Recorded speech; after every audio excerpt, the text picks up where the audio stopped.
Hi everybody and welcome to today's webinar. Thank you for joining us. The webinar today is Next Generation Tools for the Modern Engineer. My name is Steve Parkinson. I am from Autodesk and I'm based in the United Kingdom. I'm also joined by my colleague Doris Fischer.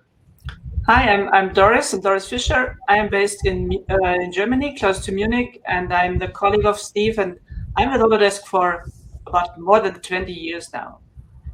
Okay, great. And we're also joined by a panel of experts today who we believe have an awful lot of experience and expertise in what it takes to be a modern engineer. And hopefully this is going to serve as a great inspiration for today's effort. And today we're joined by firstly Tim Baker. Yeah, hi, I'm Tim Baker. I'm a professor in mechanical engineering design at University College London. And we're also joined by Ismail Ahmed. Hi, I'm Ismail Ahmed. I am a PhD student at University College London and also help look after some of the fourth year student teams that are running in competitions around the world. And finally, we are joined by Elias Schmidt.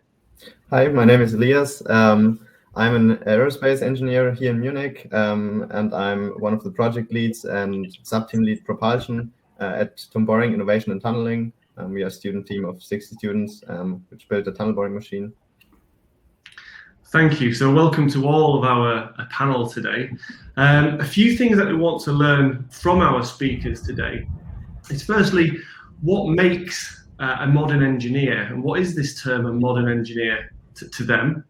Secondly, how participating in real life student competitions, or in fact, for the educators here, creating student competitions, improves the students' skills beyond the classroom and then ultimately into their careers. Thirdly, what industry is looking for from young engineering graduates? And then finally, why our speakers chose to use cloud-based Autodesk Fusion 360 technology within their competitions and during the pandemic. And from that, why they've chosen to continue using it and what they've learned from the switching process. So today is very much a panel discussion. It's certainly not a case of me just asking the questions and our participants answering.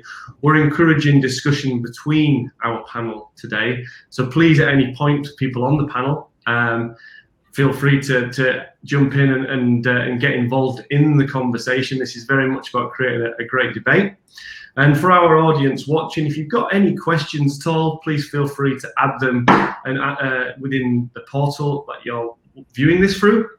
And what we'll try and do is dig into those as this discussion today progresses. So without further ado, I'm going to ask my first question. And for this, I'm going to direct it to Tim Baker. So Tim, congratulations on UCL's recent success at the IMechE Design Challenge National Finals. Tell us a little bit about your background, your current role, and what it is you're currently working on at UCL. Yeah, sure. So we'll obviously come back to the competitions later on because obviously relevant to everything that we're talking about today. But just a little bit about my background. So I, many years ago, graduated from UCL. I studied as a postgraduate, working on research in engine development. Then this led to 20 years working in motorsport, starting with Formula One, and I progressed to become an engine designer. I had a lot of fun designing and manufacturing some pretty cool engineering. I have to say I never had an ambition to move into academia or teaching. I think it's probably fair to say that anyone I worked with, I didn't really have much patience for anyone who wasn't really up to the job. But I discovered that I was very happy to share my experience when it came to teaching. So very much, I think a lot of what I've done has been almost describe myself as an accidental engineer, that I've never really had any big plan of what I was going to do. If it was interesting, I would do it. Has been my sort of key motivation. And really by chance, I ended up helping. My first involvement with UCL was just to get them up to speed with installing a CAD system a few years ago, and then that has grown to the extent that I was given the responsibility to improve the practical engineering at UCL. and sort of probably move us on from being textbook engineers to being more practical, being able to apply that to the real world. And that's really what my role has been over the last few years. Great, thank you, Tim. What spurred you on specifically then with getting involved in student competitions, and why was that such a priority when you first arrived at UCL? Well, sure. So I think that's probably the first thing that I did was I found there was a group of half a dozen students who were having a go at designing and building a Formula Student car. So that's one of the IMechE competitions. So I helped them, kind of create their design and turn it into a reality. But obviously, coming from a competitive engineering background, I knew the benefit of there's nothing like being up against your competitors, as I was every couple of weeks. There's no hiding. I'm a great believer in you can fake it till you have to make it, but when you actually come to physically build something, there's no hiding. And so I really wanted to start getting more students involved in building and making things. And there are a lot of these competitions at sort of national, international level that really promote the whole design, create, manufacture, test, compete kind of environment. And it's a great way of students putting their skills to the test. It's a really good environment for that. Great. So obviously you've set these teams up. What, as the educator, then you've got all these students working within these teams. What would you see your role as the educator? What's the most important thing for you to be doing for these teams? Sure. I think that's very simple. It's to remove the excuses. So that's what I've lived by. I think it's also fair to say as well, it's been the hardest thing that I've ever done. I've obviously practiced it for a number of years, but then to come into this environment to then share that experience and teach those skills. You've got this amazing environment of very enthusiastic but inexperienced engineers who are ready to take on the world, and trying to sort of harness that energy and point it in the right direction is really quite a challenge. So as I say, when I first turned up, it was all about installing a CAD system.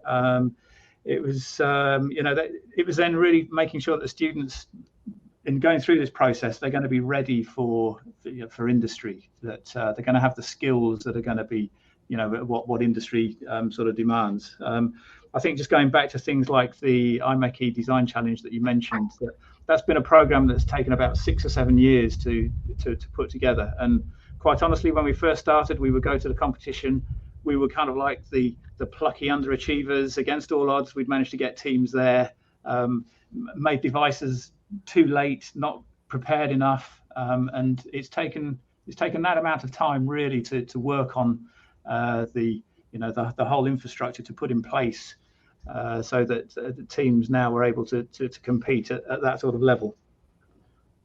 Great. I'm going to take this opportunity now to jump and ask Ishmael a question, because Ishmael is a product of the UCL system, and obviously he's had a full exposure to the student organisations at UCL.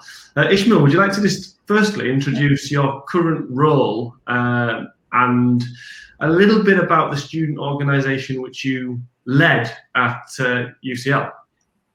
Sure. So currently I am a PhD student, but I've always had, again, that drive to always build and actually make stuff with my hands. So right from the beginning, just straight in from first year, I always wanted to be hands-on and actually try and apply some of the engineering I was actually learning in theory to an actual device, system, whatever you want to call it. So beforehand, I'd also been just before university, also been really interested in drones and unmanned aircraft systems. So then naturally joining that team at UCL, which is another IMechE competition to design and build a drone, was sort of a natural progression. So in my third year, as part of my final year project, me and my friend actually built a drone for this competition, and essentially through that competition learned all the skills and things required to actually take a concept from your mind and actually build a physical device from it, and then take it to the competition and actually then try and fly it. Brilliant. And obviously this is all simultaneously happening as you're doing your studies. And obviously one of the main priorities of going to university is getting that qualification. How did you manage all of this? And when did the student organisation element of it, i.e. the drone, fit into your day-to-day life at university? Sure. So of course it is a challenge, and I think it's just having the passion to actually want to build something. So you can spend your free time doing sports or some other things, socializing, whatever. But I think most of my free time was then put into these student organizations, building these things. I think it's that you have to then sacrifice some other elements of the student life to be able to participate in these things. But the key to it all really is very good time management, to make sure that when it comes to exam time, you are focusing on that. When it is time for competition, then you've already done all your exams and the revision required to do those successfully, and you therefore then have the time to be able to give those student organizations and then really go out and participate and try and do well. Yeah, so thinking about this idea of a modern engineer, do you think, or what do you think you got from doing the drone project that you perhaps wouldn't have got from a normal curriculum? Or I guess the question I'm asking is, how did doing the drone project enhance ultimately the experience and what you learned at UCL? Sure. So I think the main thing about the drone competition is you're actually applying that theory. And my thing always is, once you apply it once, it's very likely to stick in your head, as you go down further. But it's also you take some of that theory, but then you also have to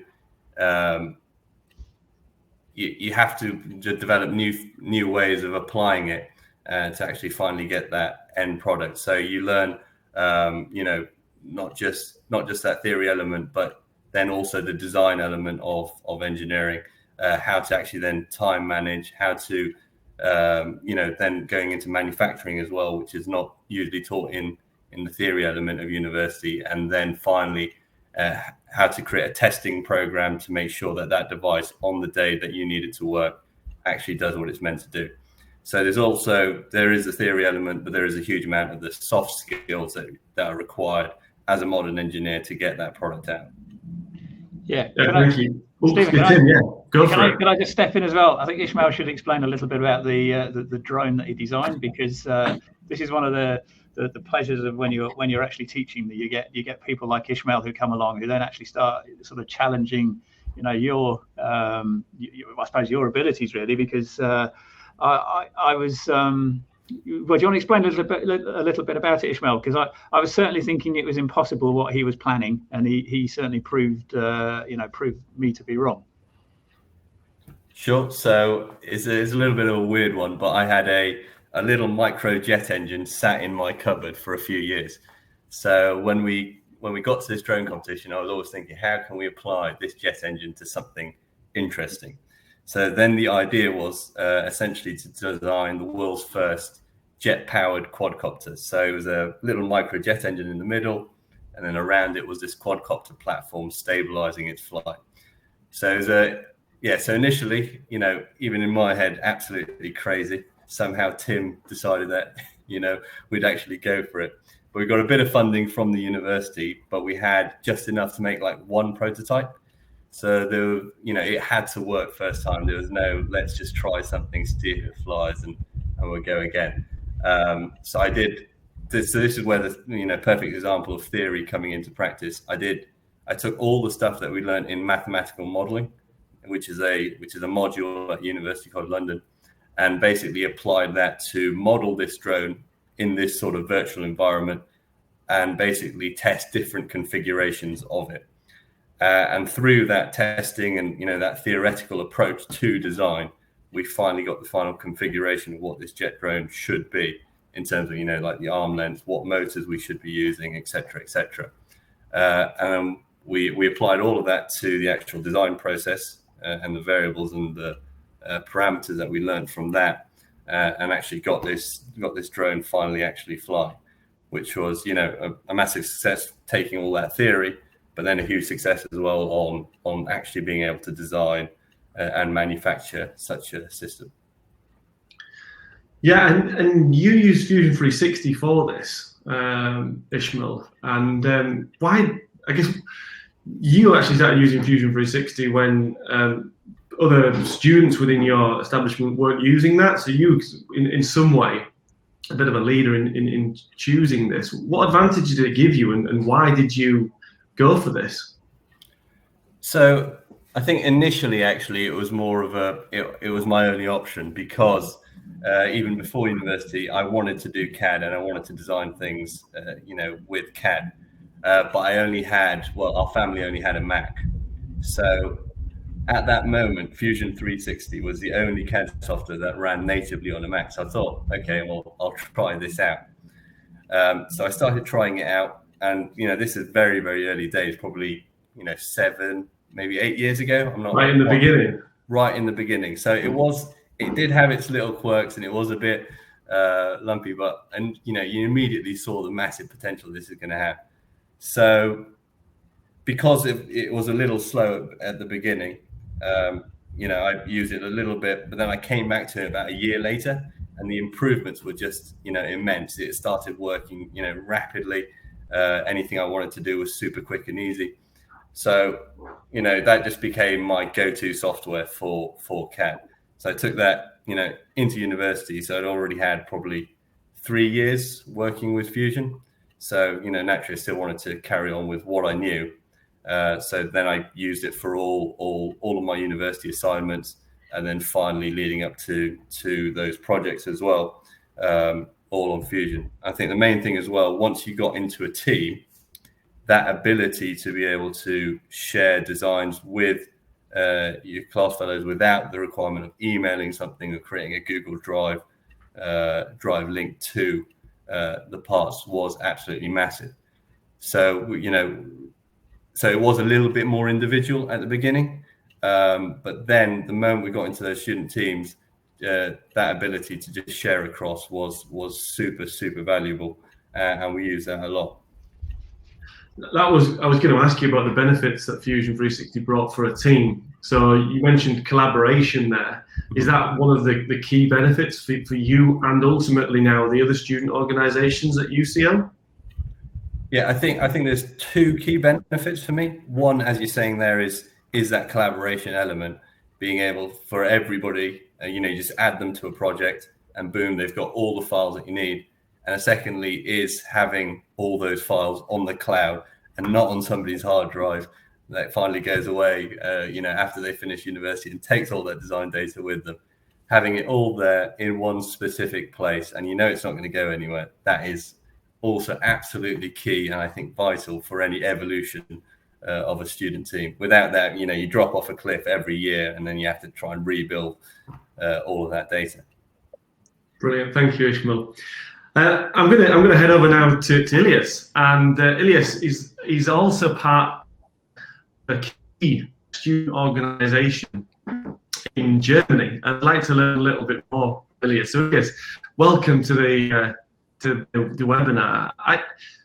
The first thing, could you give us a little bit of background about you and about what you do within your team, and ultimately what your team does, because it is somewhat different. Yes, of course. Yeah, so my background always have been kind of technical. So I started really early back in school to be interested in technical stuff. And I always continued it to do in my spare time technical projects. I also built drones, electric longboards and stuff like this. And so with this, I got like my basic knowledge. And then I decided to study aerospace engineering. Because I think, you really get like the basics of engineering basically, there. And while I was almost half through my bachelor, Elon Musk announced the Not Too Boring competition, and my brother first noticed it basically, and ask around who wants to join and build a team. I think this was maybe 14 months ago. Yeah, we really grew very quickly to build a team. And yeah, after a few months, we were 60 students, and yeah, had a big vision to win the competition, and which worked out in the end. Yeah, so we were not really organized like a standard student competition. So I would more compare it like a startup. So we were really focused on the mission. But I think, yeah, this brought us some other learnings and maybe a different perspective. Yeah, so that's a really interesting point there, what you just said. You treat your student organization as a startup. Can you tell me a little bit more about that? And also, I guess that mentality has had some success recently when you traveled to the US? Yes. Yeah, so we were really motivated during this time, and I think, yeah, this was through the entire team. So the people joined because of this mission, and yeah, all the people really were really committed. So, for example, I and a lot of colleagues stopped actually studying during that time. So I skipped 2 semesters for the project. And also a lot of other colleagues, yeah, maybe didn't write all exams, but a few less to have more time for the project. Yeah, this really made it possible, the immense commitment of the team. Yeah, that's an incredible dedication. So you made the decision to stop studies to focus on student to your boring. Why did you do that? Is it because you felt as though this was more important for you in your career, or was it that it was more interesting, or was it because it was boring during the pandemic? I'm really interested to hear a little bit more about that. Yeah, so yeah, our pandemic time wasn't boring at all. Yeah, I mean, you get really a unique experience in the team. So you have 60 other students working on one goal, and yeah, in Germany also studying is for free, kind of. So you can study always later, but you don't have always the chance to be in that kind of competition. This really helped, and I mean, it was a great learning for all of us. So we got contact to a lot of industry partners. We had over 50 sponsors in the team, which we all had to contact ourselves and yeah, start a relationship with them, because we basically started from scratch. So this was a lot of work. And during that you get to know the industry, and I think this is really a learning which you can apply later in your job, for example. And on the other hand, you also have, of course, the engineering perspective. You have to design the machine. We designed it completely online because we couldn't meet during the pandemic. And afterwards, in the spring, we began building it, testing it, and then shipping it to the US. Amazing. That's absolutely fantastic. And of course, similar to UCL, you chose Fusion 360. So what were the advantages, and I guess, or really, what was the reason for your organization choosing Fusion 360 for this competition? Yes. So I personally, I had a little bit of, or a lot of experience before with Fusion. So it was my private design choice earlier. And also, yeah, we were looking around while we started the team, which CAD program was the best. And a lot of our students already had experience with Autodesk, which, yeah, made the beginning easier for the team. That was one reason. And also, Fusion is really easy for students to get. So basically, every student can get Fusion for free. And this was also, yeah, a really important point, because at the beginning we had no sponsors, so we had to choose something which every student could get. Yeah, and on that note, were there any challenges any big challenges that you came across within your team with regards to using any technology? Yes, the main problem with our machine is complexity. It was from the beginning. So building a tunnel boring machine is immensely complex. And when we started, everyone said, yeah, this is too complex. The student team can't build this because you have so many subsystems which all have to work during the competition, and you only have one try basically. And so we have control system, you have the cutter head, you have the material removal, you have propulsion, you have tunnel structure, you have steering, and everything in a very tiny space. And everything has to be very rigid because the soil is really hard. You have stones in the soil which you need to crush or remove, even if they stick somewhere in your machine. So this is not easy and comes with a lot of complexity with all the subsystems. And this was really hard. No, thank you. It's an amazing project, and for everyone watching, I encourage you to have a look at that challenge and some videos and footage that I've seen out there. It's brilliant. Thank you very much. Of course, if the watchers are interested, just Google us or search on YouTube. We have a rollout video where we explain our machine, or visit our website. There you can see our machine if you're interested. There we go. For TUM boring, TUM boring. Thank you very much, Elias. Tim, I'd like to come back to you on this one, because obviously a huge transition, while we're speaking about technology, a huge transition that you decided to do during the pandemic was to move to Fusion 360. And I guess one of the interesting things that I found about UCL was your philosophy and your strategy for integrating student competitions and the curriculum together. And I'd love to hear, well, I know the audience would love to hear a little bit about how you do that at UCL. Sure.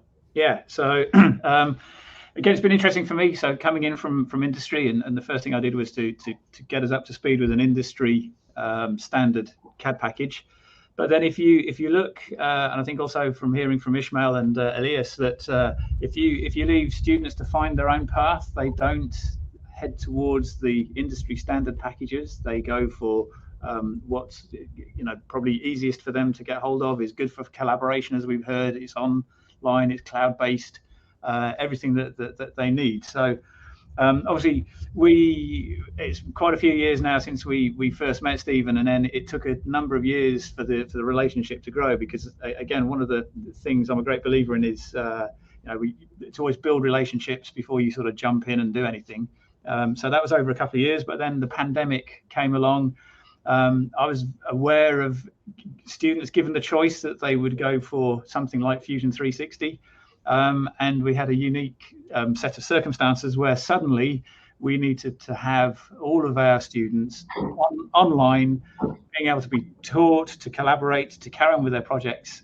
And it just, we've been looking for the opportunity. And to be honest, I think COVID gave us the exact circumstances where it was an easy decision to suddenly make. We were going to, jump over to Fusion, and initially we were going to start with just our first year cohort. We had a massive number of students for the COVID year of sort of just over 300, whereas normally we'd aim for 150 at most, and so we got double the number of students.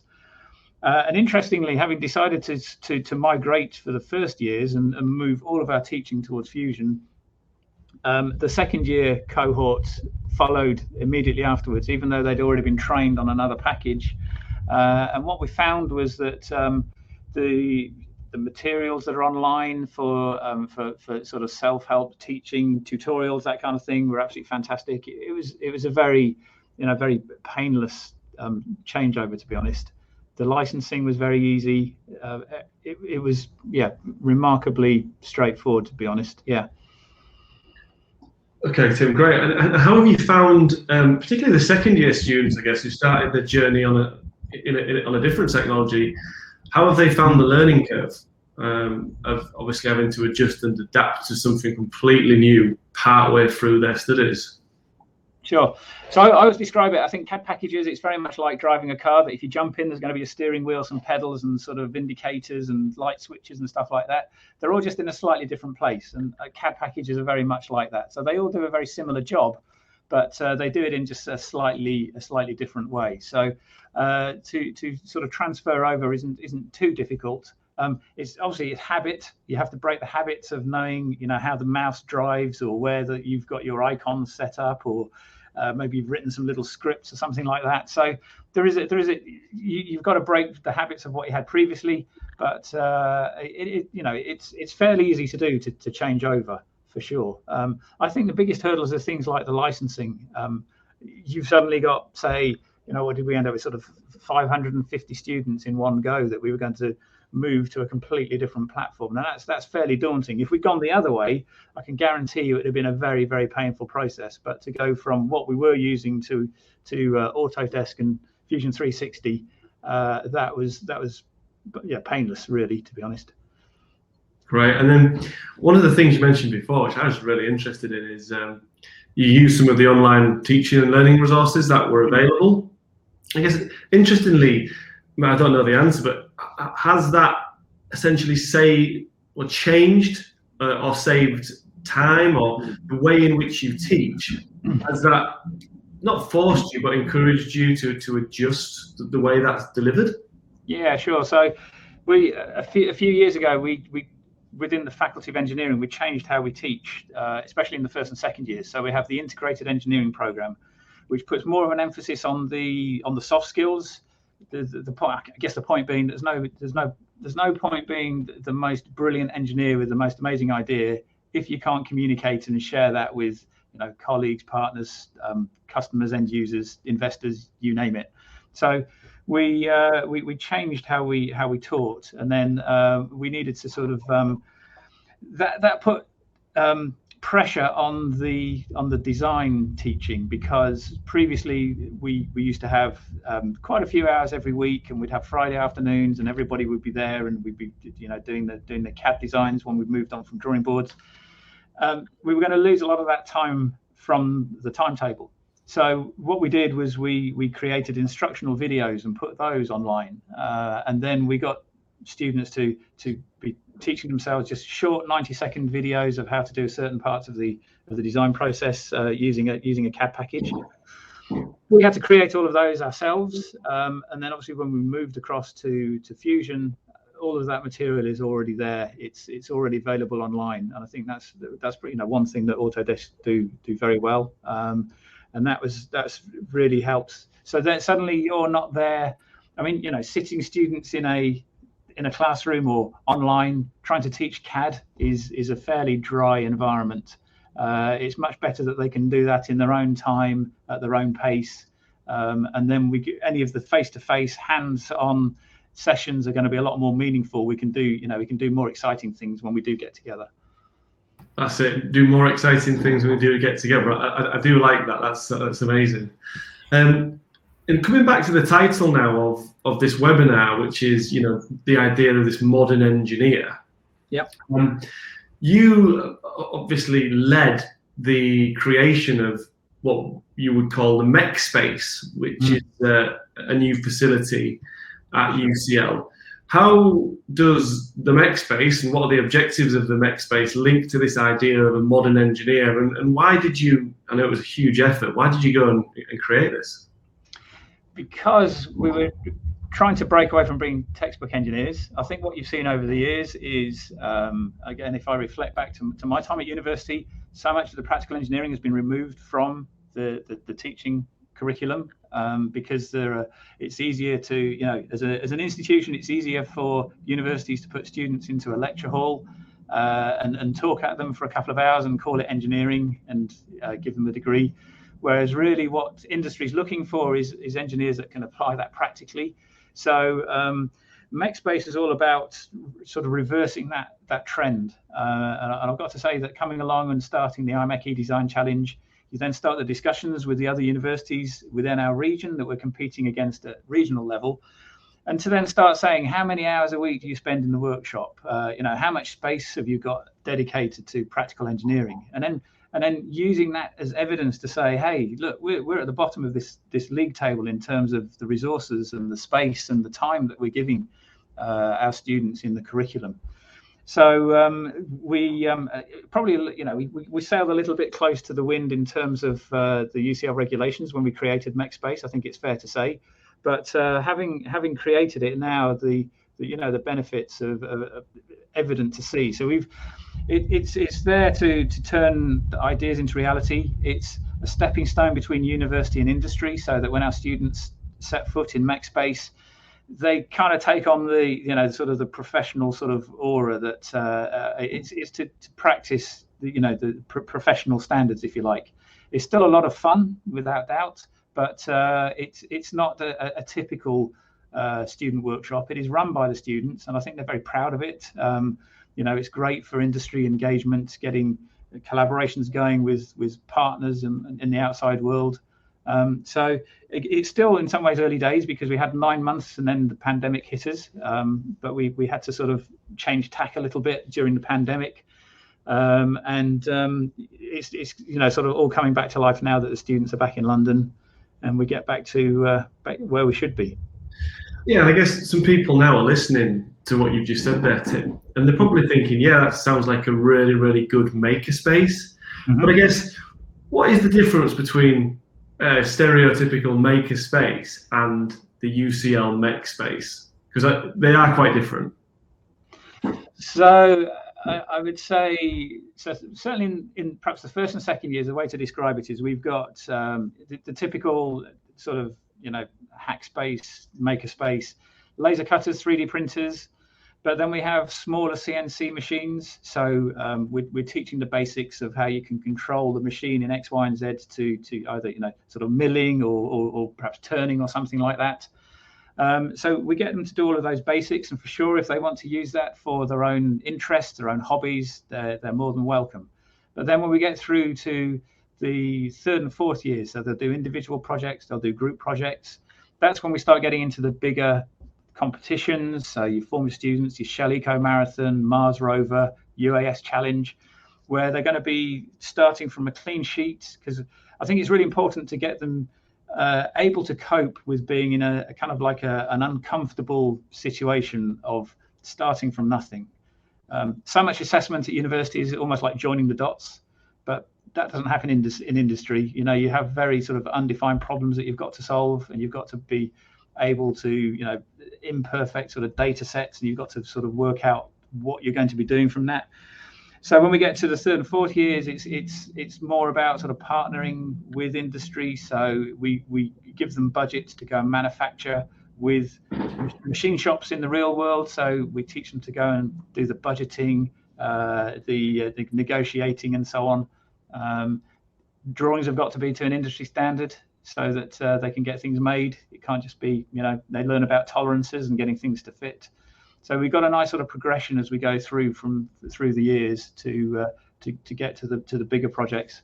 And by the time they're finished, they're pretty good. I mean, it sounds like we're amazing, but I've got to say that the final part of our jigsaw now is to do this good engineering and deliver it on time. That's the biggest hurdle we've got left now. Is we're making some nice things, but it's always appearing about 10 days before the competition, and then it's a real fight to get things built and get to the competition and be in a competitive stage. So we've not hit the leaderboard in any way at these big competitions yet, and that's the challenge, to go from IMechE design challenge to replicate that now with the bigger teams, the bigger projects. Amazing, thank you. Yeah, I'm going to jump to Ishmael. And Ishmael, you student organisation. We spoke about the drone which you've created. How beneficial was this space for you when completing this project? Sure. So there's actually an interesting story, I think. Yeah. So I think, just before COVID. So we were going to be flying the jet drone for the second year at the IMechE competition. So again, like Tim was saying, it wasn't quite ready for first year, but we've done some improvements and things, and hopefully it was going to, put in a decent performance the second time around. But literally, I think it was 3 days before the competition, the engine ECU controller that controls that jet engine just completely failed. So, there was not enough time from that moment on to, get that second ECU controller, and program it for that engine and make sure it's up and running well. So we decided literally in those 3 days that we were going to build, a very simple drone, but to the highest quality we could in those 3 days, but just electric, just take all the motors and stuff that we had and produce an electric drone. So we sat down again with Fusion, and I think it took about 6 hours. We designed this new drone, very simple, just a couple of plates and some arms coming out. But when we had Mech Space now, we could use all those modern tools. So we had the CNC routers, and we had plates of carbon. So we created all those tool paths and things very, very quickly. And I think that same day from design, we were actually cutting the carbon for this drone. And within 2 days, we had this, this drone that was ready to go at that competition. So I think that just shows that we can, by having those tools, you can overcome those challenges and really put in a good performance, even with a very small time frame. Yeah, definitely. And Ilias, I'm interested to hear a little bit about the space in which you've made everything to do with your boring team. Do you have something similar? Yes. And how did you use things during the pandemic?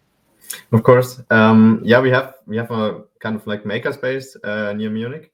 So there can students just sign up and use the machines when they do the courses, and then they can use it for their spare time, for example. But our boring machine was a little bit too big for the makerspace, so it fits in a 40-foot shipping container, which is 12 meters long, basically. So we had to find our own workshop. That's why we contacted sponsors for that. And then, we found one. We got into the workshop of Strabag, one of our partners, where we had a big ceiling crane and stuff like that to manage everything. But still, we used the makerspace for smaller parts for the CNC machines and stuff like that, the water jet, and yes. Yes. So and then more of a general sort of question for everybody on our panel today is, what sort of people are working within Mech Space, your makerspace, Ilias, that you mentioned?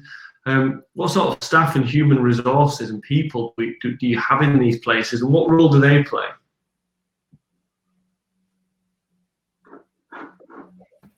Sure, I can jump in for that. Yeah, sure, Ishmael. Sure. So, I think generally at makerspaces, you have a more of a, I guess a DIY approach. I don't want to call it that, but it's people that have a broad range of experience in a lot of different areas that then you can go to, and they can be very, very helpful to a wide range of audiences.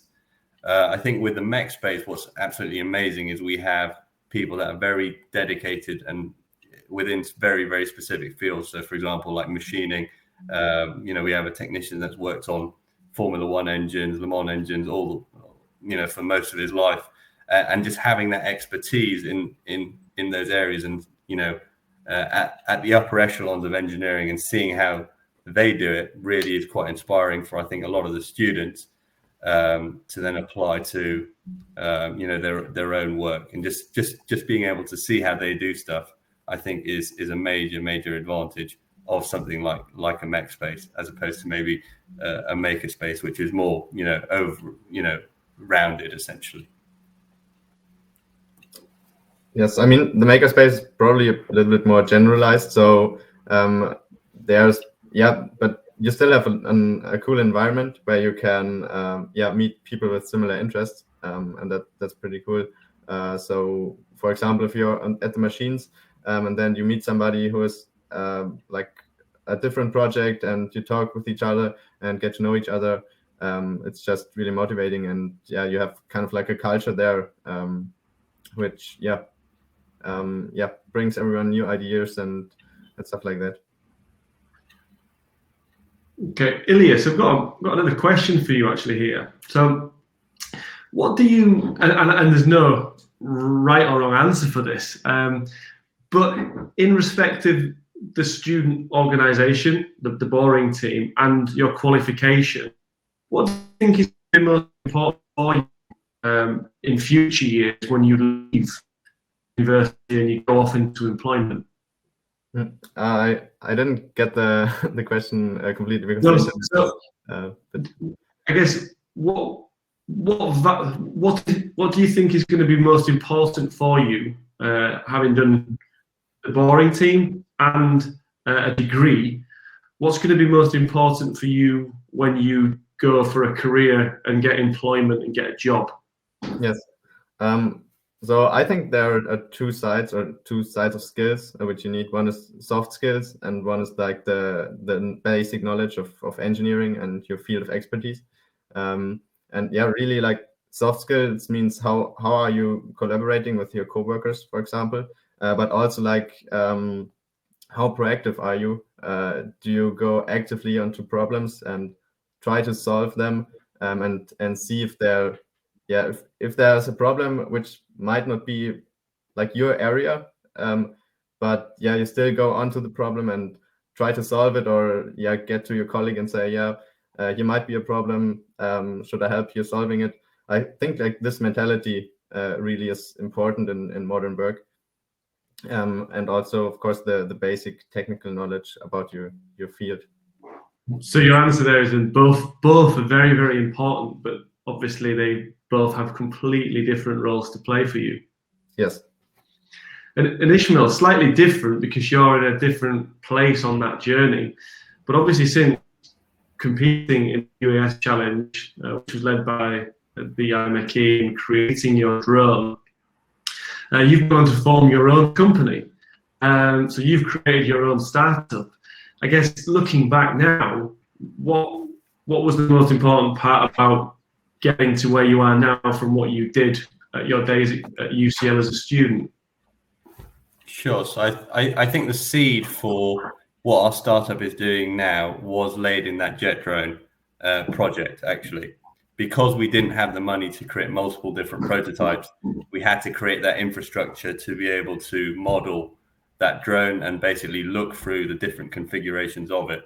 And that's that key technology that we developed there is what we've sort of taken on to form our company now called Volve, which is then using essentially computing and algorithms to try and figure out system level optimization problems for engineering companies. So, sorry, go ahead.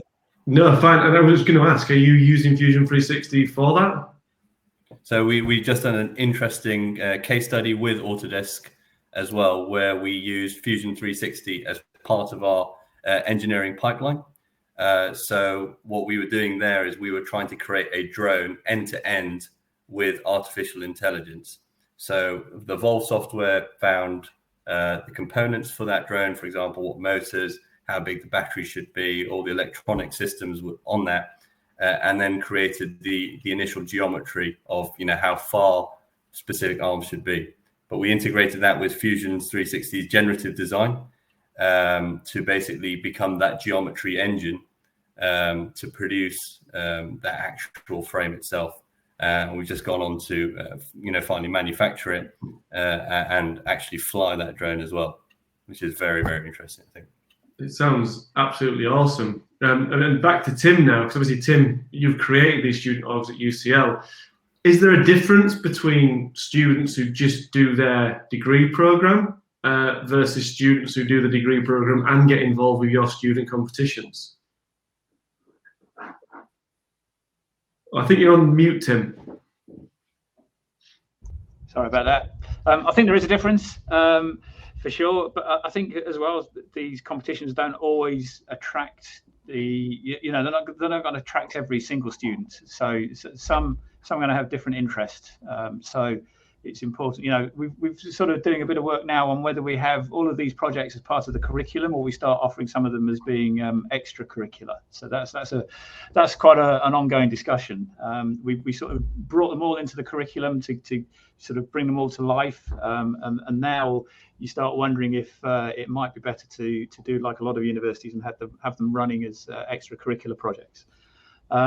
I think it's interesting. We obviously do quite a bit of engineering with business finance, and what you do find is that you may have some students that were perhaps set on a path of going into the world of finance, and then they discover that engineering is actually pretty cool and very interesting by doing these sorts of projects, and that will probably change their career path as well. So yeah, I think there is a difference.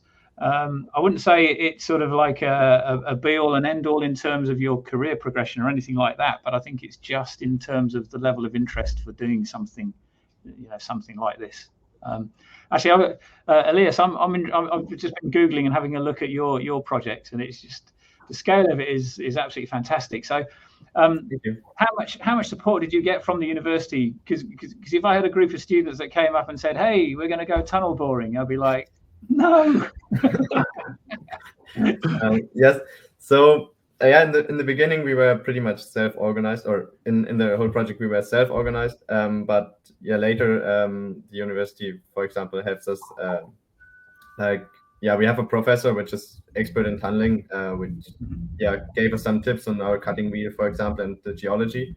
But most of the engineering was done by ourselves, and also the university supported us, for example, with access to the Mech Space and stuff like that. The majority of the stuff was done by the students. Yeah, I mean it's absolutely. If anyone's not seen it, go and have a look, because it's absolutely fantastic, and to see what you've achieved. And I think also, just to say, this is these what we're talking about here is what I love is when you've got sort of these young minds, and they don't know that these boundaries exist. So it's kind of like let them loose. If you've got a maker space or whatever, then you can see that's where the ideas are exchanged and discussions happen, and an idea from one field can be applied to another, and I think that's where the creativity really happens. Exactly. And also, if you don't have much experience in the field, you don't know the complexity, because if we would know how much work it would be in the beginning, we probably would not have started it. So that's so true. I know there's a famous Formula One engine designer, one of the originals from Cosworth, so Keith Duckworth, and he said that the more he learned, the harder it got, because you know where all the weaknesses are, and as you get more experience. So I think to start with, you're just brave because you don't know what lies ahead, and you can go for it. Yes, and that's a great point there, Tim. We've got a question from one of the watchers today, and specifically I think for you, asking with regards to what you've done at UCL in the Mech Space. What are you hearing from industry that enforces your decisions at Mech Space? Yeah, so a lot of what we've done is obviously I've brought my own experience from industry, but then I think it's really important. I think sort of teaching, industry, and research within a university need to be all closely linked. And you need input from industry into teaching. I mean, it's one of the discussions we've had, Stephen, isn't it? That if you asked industry to design an engineering course at university level, what would it look like? Would it look like what we do at the moment? I think it might be slightly different. And obviously, what they're looking for is as I've said before, graduates who are going to be comfortable in working in unfamiliar surroundings, or solving unfamiliar problems, that kind of thing. Skills that are transferable. That's really important. So you're not just a designer, or you have your sort of specialism. You've got to be able to sort of cross the boundaries. And I think the good engineers are the ones that have got some practical skills. They can design, they can do the analysis, they can talk through the manufacturing. They've got experience of the assembly side of things, and obviously always aware of the end use or the end user. Okay, there's another question which kind of links into this, Tim. Someone asked, I'd like to change to Fusion 360 within my department, but I'm concerned about the workload for the current teachers within it. Does Tim Baker have any tips on how he alleviated these problems? So again, because there's so much resource online, I think it actually makes it easier for the teaching staff, because they're not going to have to go creating their own materials. You know, we've actually embedded some of the sort of the certificates that you can do with Autodesk. We've embedded those into our curriculum so that our students do some of the online assessment with Autodesk, and that is basically part of their coursework as part of the formative teaching. So again, what you're teaching is you're teaching a skill, so it's one of the tools that you're going to use. Our assessments, the scores are always very high, and we're always under a bit of pressure as to how come the scores are always so high. And I say, because we're teaching a skill, again, going back to like driving a car, you don't want sort of youngsters learning how to drive a car and then they head out on their own and the first thing to do is hit the first set of traffic lights or whatever, the car in front of them. You know, you need them to be able to drive once they've learned the skill. And the same with CAD. There's no point getting sort of, students who are only hitting the 40% sort of threshold. They need to be able to do that. So I'd say that, I'd really encourage it if you want to go for Fusion 360. It sounds like I'm sort of a paid representative, but no, from you're not. Yeah, from my, again, Stephen knows that I was a huge advocate of one of their competitors previously. So to make that transition for me personally, because I had a good relationship, it's a big change, but it's probably one of the best things that we've done because it has worked out so well. So as students, go for it. If you think that's the tool to use, it got to the point where I couldn't ignore it in our department because so many students were saying, "Hey, Fusion 360, come on, we should be doing it." Yeah, I definitely back that from the student perspective as well. Using some of the other competitors, it is, we're as students, we're now used to some amazing UIs. You've got the best apps all on your phone. They've been, developed for user friendliness, and some of the old softwares, they just haven't changed in sometimes decades, and not having that good user interface, I think, is a deterrent for a lot of students that might be interested in CAD, just never really pick it up or get interested in it because the experience is just so bad in using it. So I think, yeah, definitely jump to it. From a student perspective, absolutely awesome. Yeah, and just remember as well that if you go into an industry where they're not using Fusion 360, it's like driving a car. You'll find that the steering wheel's in the same place. It's just you've got to break the habits that you've built up using another package. Yeah, you don't want to jump into a very high performance supercar as your first car that you're driving. You want to have an easy start. I'm not saying Fusion can't do all the stuff that these high performance CAD packages do. They just do very specific things. I think maybe in some areas that are slightly better, but Fusion as an initial starting point, and actually, to be honest, for 99% of things, is absolutely awesome. Yeah.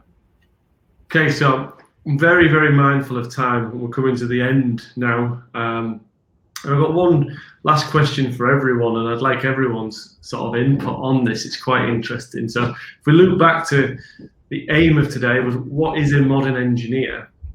I'd like our panel to just think about, what's the key thing, or one of the key things for them about being a modern engineer, and what do they think one of the key attributes that a student needs to learn on any program, or whether it be a student organization or a mechanical engineering program or any engineering program. What's the key thing for a modern engineer in 2021? We'll start with Tim. I could say all the obvious things about engineering education, but I'd just say be brave and don't let people say that you can't, because if you look at talking to these guys, that's what they've been doing. Excellent. Ishmael, how about you? I think I sort of back that bit of tenacity and kind of having just the mindset that it is possible. I just need to learn all the skills required to make it happen, because all the resources are there now. It's all on YouTube, whatever. You can learn anything. I think it's just having the tenacity to kind of believe that you can. Yeah. Yes, I would say what's different and from the engineers in the back. Or what's especially important right now is to never stop learning. Even if you finish your degree, things change, the industries change, and always keep an eye open and learn new things. This is what keeps progress happening. What a great finish. I'd like to finish by thanking all of our speakers today for the time. It's a massively valuable experience, and I hope the attendees on the call today got an awful lot from that.